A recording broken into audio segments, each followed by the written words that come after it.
Hi guys, welcome back to the video, and today I'm going to be doing a complete guide on how to install and run and set up this thing called Qortal. Qortal is a new platform built from scratch. It's currently its own cryptocurrency messaging system, and it's also a Bitcoin and Litecoin wallet. You can set up a mining node for Qort, which is Qortal's cryptocurrency, but you have to get sponsored first. To get sponsored, you need to have a level 5 or higher account give you a reward share key. Each level 5 account can do this a few times per day. Once you are sponsored, you can start minting, which is Qortal's name for mining. Once you have been minting for 5 days with no issues, you will start getting paid in Qort for your minting services. Okay, so the first thing you're going to want to do is type Qortal.org. That's Qortal.org. Then you're going to want to go right here to downloads. You're just going to scroll down until you find the Linux installer. They have the Windows, they have the Linux, they have Mac, but this is a Linux guide, so we're going to do Linux. We're going to install the core, and we're just going to save this file for now. We're going to do the same thing with the UI installer. We're going to save the file, and boom. So now let's just wait for these to download, and yeah. Alright, so as you can see here, I have them both downloaded. So what I'm going to do is I'm going to minimize this. What I'm going to do is I'm going to go to Files here. We're going to go into our Downloads folder. And what we're going to do is here we have our Qortal. So we're going to drag this out. And here we have our Qortal UI installer. I'm going to go to Files. So the first thing we want to do is we're going to want to extract the files here. So this is just extract them onto our desktop. And boom. Now you can just delete this right here. And then you can empty your trash. So you can just completely delete that file. And because this is what we're going to be using, and we're actually going to have to do this with command line. So what you're going to want to do is go right down here. You're going to open up your terminal. Now we're going to change the directory to our desktop. If you don't know how to use basic commands on Linux, I'd recommend watching some guides on that, but here's the basic. We're just changing our directory or our file to our desktop, because when you start terminal, it's always in your home directory, and your desktop isn't actually your home directory. Your home directory is here. So we're in our desktop, and then we have to go to our Qortal. So we're going to change directory Qortal. Okay? And now we're going to run a command that will activate this program called chmod. Basically what we're going to do, we're going to go plus X, so then we're going to do star.sh. And now, when you run that command, there should be nothing. This is good that nothing has popped up. If there is something that pops up, that should be an error message, and we do not want that, obviously. So that worked. So now what we're going to do is we're going to do /start.sh. And this is just going to run the start script. So we're going to do that. And this is good. There should be a bit of splash screen. Here we go. Here's the splash screen. And as you can see on our taskbar right here, it is running. So that is good. Although, as you can see, well, there's no UI. So this is what the UI is for right here. So you just double click on this file. I am installing the file. All right, so I've just installed the Qortal UI. So now I'm just going to type in Qortal. If I can spell correctly. There we go with our Qortal UI. Full screen this. Most of you will have to create an account, but for me, I'm just going to log in, and I'll see you when I log in. Alright, here we are. I've logged in my account. This is glitching out because of this. You see how we're synchronizing? Now, if you don't know how a blockchain works, I recommend going to another video. But this is basically how many blocks in the blockchain there are. And you have to synchronize all these and basically download all these. And there is almost 300,000 at this point. So I'm going to show you guys a way to get most of those done. This is a bootstrap, they call it. There is a zip folder on GitHub that basically has it downloaded of 90% of it. You just download it, load it in, you're at 90%. This is glitching out because obviously I made some transactions. But basically what happens is, since the blocks where I did those transactions and when I even created my account, which is why I don't have a name up here, there should be a name right up here, those blocks haven't been loaded yet. So everything is sort of not working, and it's going back to when the first computer was made and the first timer ever made started counting up each second, which is 52 years ago. So yeah, that's basically what that is. So let me show you how to download this. So you can go to here, back to Qortal. We're going to go to GitHub, core releases, and you're gonna scroll down till you find this db v1.4.1 numbers .zip. You're just gonna click on this. Now we're going to save the file. Okay, so I'm downloading this, but the way we use this, there's something we actually need. We can't use this on its own. So here we are. We're gonna go back to terminal, and I'm just gonna go back to the home directory. I'm gonna change directory to desktop. Spell.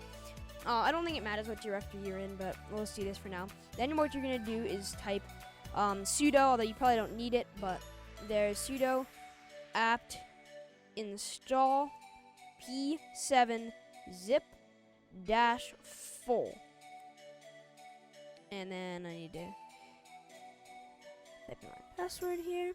Okay, it says this. Generally it'll say 0, 0, and 0, although you are actually installing most of the time, even though it says this. I'm not sure. I think that's a bug. But there we go. Now that we have 7-zip, we just have to wait for this to download, and I'll be right back when this is downloaded. Okay, so as you can see, I have the file installed right here. So what I'm going to do is I'm going to do that. I'm going to minimize all of this. Now what I'm going to do is I'm going to go to Files, and I'm going to drag this on my desktop. And then what I'm going to do is I'm going to right click, and I'm going to hit extract here. And then replace. And yeah, then wait for this. This will probably take a while. Okay, so as you can see, I have the file extracted right here. This DB, this is the only 3 files you need. So now what I'm going to do is I'm going to open up Qortal. I'm going to go into this DB. I'm going to take all of these files, and I'm just going to move them out. I'm not going to delete them yet. I just want to make sure this works. So what I'm going to do is I'm just going to take these, and I'm going to move them all right in here. Alright, so now I'm going to close this. Now if I go to the Qortal UI, I'm going to exit out of this. Now to exit the core, what I have to do is I'm going to do Qortal /stop.sh. Boom. Now Qortal is now stopped. Now if I do start.sh, so I'm just going to restart it here. Qortal's going to start up. Okay, so unfortunately, on the version of Linux I was running on the machine I was doing the first part of this video on, which is Mint, I cannot record and have the Qortal core running at the same time with the database in it. It's just they use the same repository, and it just doesn't work. So unfortunately, I'm gonna have to skip to the actual machine I use, which is on Ubuntu, and this is where the database is already downloaded. And I'm just gonna show you guys how to actually use Qortal now that everything's downloaded and it's loaded up. And just a reminder, the database does actually work on Linux Mint as well. It's just that I cannot record it working. It just doesn't work. But it does actually work. Okay, so I just went on to this other machine. I already had to start the core before, because if I have OBS running before I start the core, it does not work for some reason. They're using like the same process, whatever. But yeah, I'm just gonna launch the UI right here, and I'm going to log in. I am here. I have opened up the Qortal UI and logged in. And it should say this, the block height is whatever it is. It's actually 285,000, almost 300,000. And occasionally, when there's new blocks being generated, because obviously, people are still doing stuff, transacting right now, as of now. So the blocks will go up. So occasionally, this will plop to 99%, and still be loading for a second. Don't worry. Obviously, that's just as new blocks are being generated. So there's always going to be a bit of synchronization. This is what it looks like here. This is the basic thing. You have your wallet, you have Bitcoin and Litecoin. So this is a Bitcoin and Litecoin wallet as well as the actual the Qortal coin, which is just Qort. You need 0.01 Qort to register your name. So what you do here, you go to name registration, and if you don't have any names, you go register name. You type in your name. You don't even need a description. You hit register. I've already done that, obviously.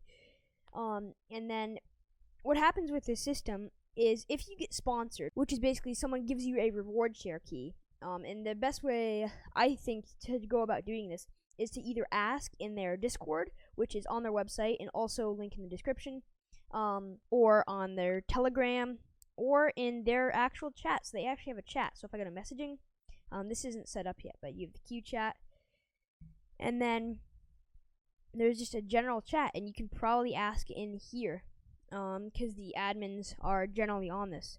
So yeah, they actually have their own chat. As you can see, I can type. I'm not gonna actually send a message right now, but yeah. You have the trade portal, where, hang on. Here's people that are currently selling Qort for Litecoin. This is how much. So per 1 Qort, how much is it? And this is the total price you would pay for this amount. This is how much Litecoin you'd pay for this amount of Qort. As you can see, the price is changing, but 27 is a pretty good price right now. I'm not sure what this guy is doing, but that's a terrible price. But generally 0.025 to 32 is sort of what it's on right now. And if you actually want to make your own sell thing right here, and then to buy, you just click on one of these. And if you have enough Litecoin, then you can just hit buy on this, and it will buy it. So yeah, you can also join groups. Here's all the groups that you can join. You just click join, and you can request to join. Obviously, that's not a guaranteed join, because they have to actually make it so you can join. That's just a request join. You can send coin to other users of any type of coin. Reward share. You need to get a account that's level 5 or up to give you a reward share key. And then you can start minting, which is basically, to mint is when you're, how Bitcoin, there's mining. This is just the same thing. You're basically donating your computing power, and you're making a bit of money. Well, Qort, but that's basically money, as I said. It's just another coin. So that's what minting is. To actually make money off of it, though, you have to have your you have to be minting for 5 days, and then you'll actually start minting. Again, you have to be sponsored to do that. And yeah, that is the basic Qortal tutorial for Linux, how to install it and how to use it. Obviously, I was having some trouble because of recording. It uses the same repository, which is that, but generally you won't have that issue, and you can use any version of Linux to do this, except for Fedora and CentOS. You're going to have different commands slightly, I believe. Again, website's Qortal.org, link in description. Also link to their Discord, and yeah, I'll see ya.